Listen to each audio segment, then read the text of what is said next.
महाराष्ट्रातील एक प्रतिष्ठित लढत मानल्या जाणाऱ्या मुंब्रा-कळवा मतदारसंघाकडे सर्वांचंच लक्ष लागले। शरद पवार यांच्या राष्ट्रवादीचे उमेदवार जितेंद्र आव्हाड यांच्या विरोधात अजित पवार यांच्या राष्ट्रवादीचे नजीब मुल्ला निवडणुकीच्या रिंगणात असून मतदान प्रक्रिया काल पार पडली आहे। मतदान प्रक्रिया पार पडल्यानंतर जितेंद्र आव्हाड यांनी मुख्यमंत्री एकनाथ शिंदे, उपमुख्यमंत्री अजित पवार आणि स्थानिक खासदार श्रीकांत शिंदे यांना उद्देशून एक पोस्ट केली आहे। यामध्ये आव्हाड यांनी तिघांचे आभार मानत तुमच्यामुळे माझ्या मतदारसंघात निवडणूक कशी लढवावी हे शिकलो असल्याचं आव्हाड यांनी पोस्ट टाकली आहे। आव्हाड यांच्या या एक पोस्टमुळे नेमकं त्यांना काय म्हणायचं आहे याबाबत आता राजकीय तर्कवितर्के लावलं जात आहेत। गेल्या 3 टर्मपासून जितेंद्र आव्हाड हे मुंब्रा-कळवा मतदारसंघाचं नेतृत्व करत आहेत। चौथ्यांदा ते निवडणुकीच्या रिंगणात असून त्यांच्या विरोधात मुस्लिम चेहरा म्हणून अजित पवार गटाकडून नजीब मुल्ला यांना निवडणुकीच्या रिंगणात उतरवलं।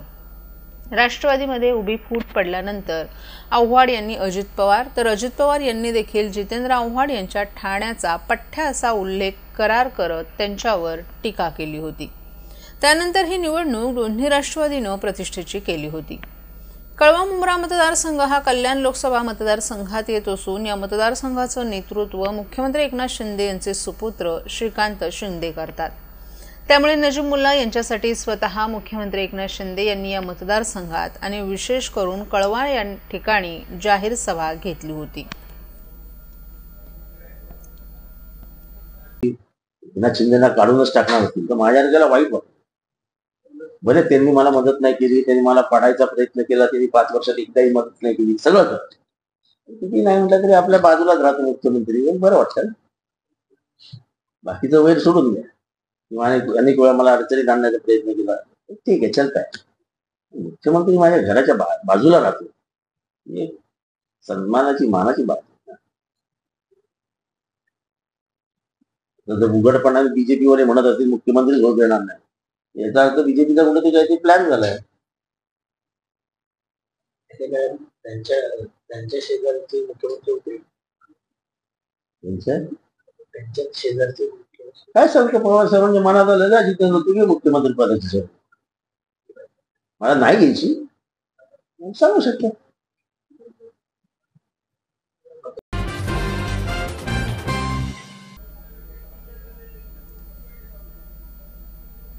महाराष्ट्र विधानसभा निवडणुकीच्या मतदानादरम्यान काल विठाबाई पाटील या 113 वर्षीय महिलेनं ठाणे शहरातील एका मतदान केंद्रांवर मतदान केलं। यावेळी त्यांच्यासोबत त्यांच्या सुना आणि नातवंडांसह इतर कुटुंबीयही उपस्थित होते। मिळालेल्या माहितीनुसार यावेळी विठाबाई पाटील यांचे पुत्र शरद पाटील यांनी त्यांच्या आईची निवडणूक प्रक्रियेत सक्रिय सहभाग हा त्या जिवंत असल्याचा पुरावा असल्याचं सांगितलं। विठाबाई मतदान केंद्रावर पोहोचल्याचा व्हिडिओ देखील व्हायरल झाला आहे। आधार देणारी राज्य शासनाची मुख्यमंत्री माझी लाडकी बहीण योजना। या योजनेअंतर्गत अल्प उत्पन्न गटातील 21 ते 65 वयोगटाच्या भगिनींना मिळणार दरमहा 1500 रुपयांची मदत। अर्ज करण्यासाठी 31 ऑगस्ट 2024 पर्यंत मुदतवाढ। कुटुंबाचं वार्षिक उत्पन्न 2.5 लाख रुपयांपेक्षा कमी असलेल्या महिला पात्र। कुटुंबाकडे पिवळं किंवा केशरी रेशन कार्ड असल्यास उत्पन्नाचा दाखला आवश्यक नाही।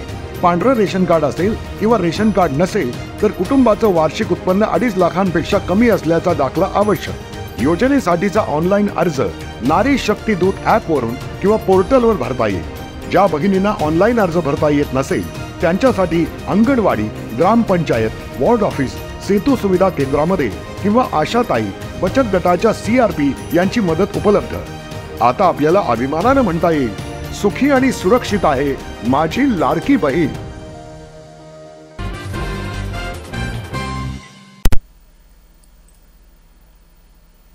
घराजवळच मतदान केंद्राची सोय केल्याचा दावा पुन्हा एकदा फोल ठरल्याचं ठाणे विधानसभा मतदारसंघात दिसून आले।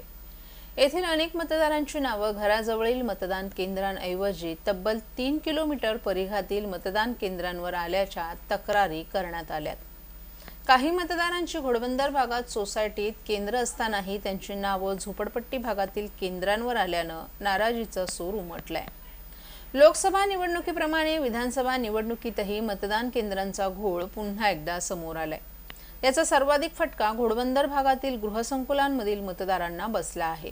नवीन नियमानुसार या परिसरातील मतदारांसाठी या गृहसंकुलांच्या आवारात मतदान केंद्र उभारली आहेत, परंतु येथील मतदान केंद्रातील यादीत त्यांची नावे नसल्याने येथील रहिवाशांना सुमारे 3 किलोमीटर लांब जावं लागत होतं। हिरानंदानी इस्टेटमध्येही असाच प्रकार समोर आला। येथील काही मतदारांची नावे ढोकाळी भागातील केंद्रांवर होती। कोलशेत येथील काही संकुलात मतदान केंद्र उभारली, परंतु येथील रहिवाशांची नावे या केंद्रांऐवजी मुंबई विद्यापीठाच्या उपकेंद्रातील मतदान केंद्रांवर होती।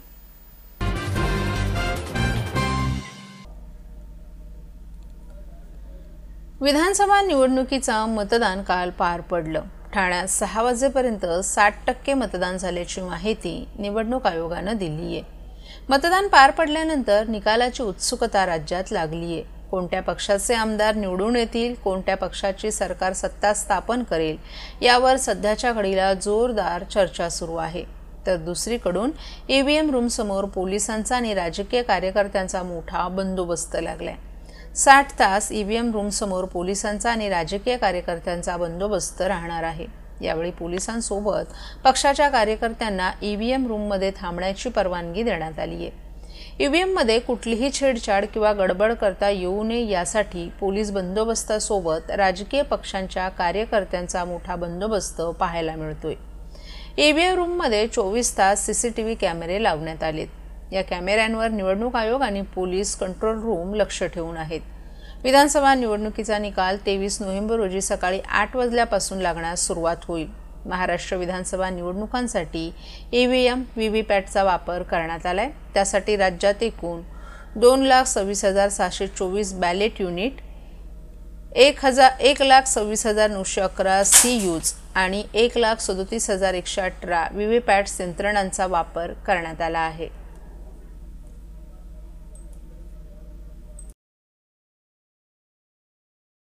आणि त्याच्या भोवती 3 लेअरची पोलिसांचा बंदोबस्त आहे। 2 लेअर CRPF आणि नंतर शेवटच्या लेअरमध्ये आपले स्थानिक पोलीस लेवलचे कर्मचारी अधिकारी आहेत।